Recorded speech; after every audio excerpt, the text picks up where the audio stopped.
Taylor Swift as a political influencer. Is there no end to her reach? You know, they call it the Swift effect. It appears not, because on the other side of the world, her concerts are causing a diplomatic spat. Well, if you have friends in Southeast Asia, your social media feed may currently look like this.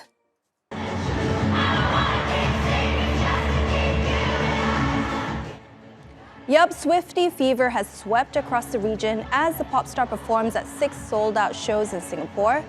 While the fans say it's certainly a night that they'll remember all too well, Singapore's neighbors seem to have some bad blood over the city-state exclusive rights to Swift's concerts in the region.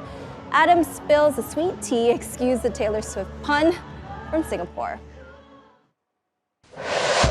The Eras Tour has landed here in Singapore, and Swifties across Southeast Asia are rejoicing.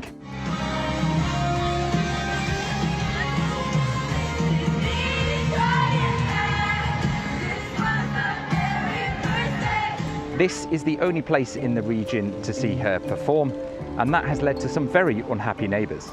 It all started when the Thai Prime Minister claimed that Singapore had struck a deal with Taylor Swift to perform exclusively in Singapore and no other ASEAN countries.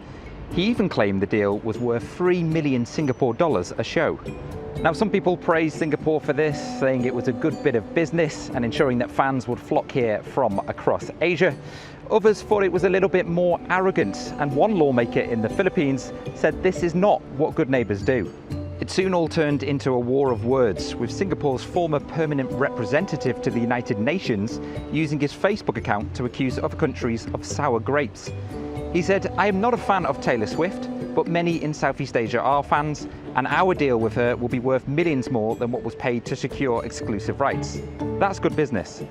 Now, amidst all of this, Singapore was very keen to make one thing clear, that they haven't paid around 24 million Singapore dollars for Taylor Swift to perform here. Singapore Minister Edwin Tong told local media that the fee is nowhere as high as what was being reported, with Channel News Asia reporting that the figure is closer to 2 to 3 million US dollars in total for all 6 shows. The Singapore Prime Minister was even asked about it. Here's what he said. Our agencies negotiated an arrangement with her to come to Singapore and perform, and to make Singapore her only stop in Southeast Asia.